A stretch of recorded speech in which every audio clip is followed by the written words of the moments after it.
साथियों, यदि मैं विशेष रूप से उत्तर प्रदेश की बात करूं तो उत्तर प्रदेश में भी हमारे dynamic chief minister Shri Yogi Adityanath ji के मार्गदर्शन में भाजपा की इस डबल इंजन की सरकार आपके स्वास्थ्य कल्याण के लिए पूरी तरह से कमिटेड है।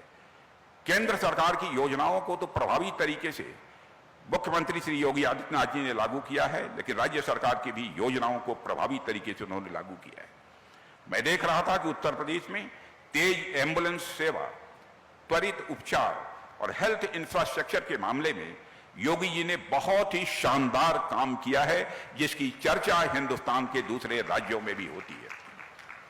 मैं एक और बड़ी बात की तरफ भी आपका ध्यान दिलाना चाहूंगा। आप में से कई लोगों को याद होगा कि 2017 से पहले पूर्वांचल क्षेत्र में और खासकर गोरखपुर, जहां से मुख्यमंत्री जी आते हैं, गोरखपुर में जुलाई से सितंबर के बीच जो मानसून का महीना होता था, उस दौरान जापानी इंसेफ्लाइटिस से कई सारे बच्चों की दुर्भाग्यपूर्ण मृत्यु होती थी और ऐसा पिछले 40-50 वर्षों से लगातार चल रहा था। सभी सरकारों ने इसे नियत का खेल मान लिया था। सारी जो भी सरकारें आई कि यह चलेगा, यह रुक नहीं सकता है।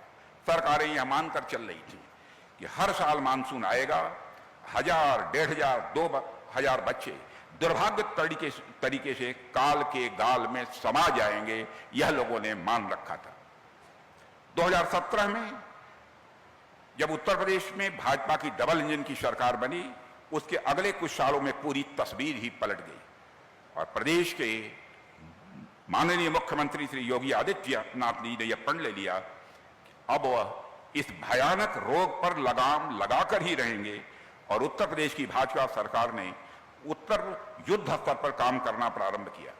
और मुझे बताया गया कि खुद योगी जी हर लेवल पर मॉनिटरिंग उसकी कर रहे थे। और आज मुझे आपको बताते हुए बेहद प्रसन्नता हो रही है कि सिर्फ पूर्वांचल ही नहीं बल्कि पूरे उत्तर प्रदेश में जापानीज इंसेफ्लाइटिस से मरने वाले बच्चों की संख्या अब 9 के बराबर रह गई है।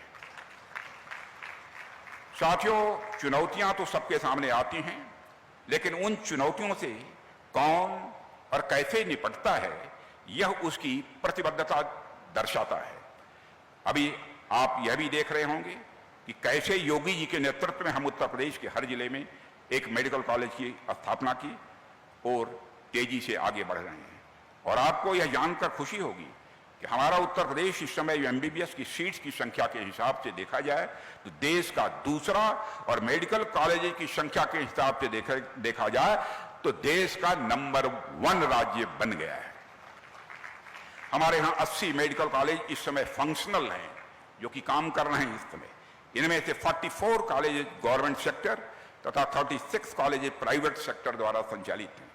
उत्तर प्रदेश में medical sector public private partnership का एक इनक्रेडिबल उदाहरण है।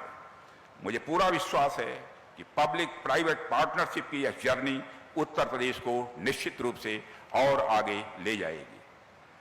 साथियों, डबल इंजन की सरकार आपके लिए पूरी तरह से कमिटेड है और मैं आप सबको विश्वास दिलाता हूं कि केंद्र में माननीय प्रधानमंत्री जी के नेतृत्व में और उत्तर प्रदेश में माननीय मुख्यमंत्री श्री योगी आदित्यनाथ जी के नेतृत्व में हमारी सरकार निरंतर आपके लिए हर दृष्टि से लगातार प्रयास करती ही रहेगी।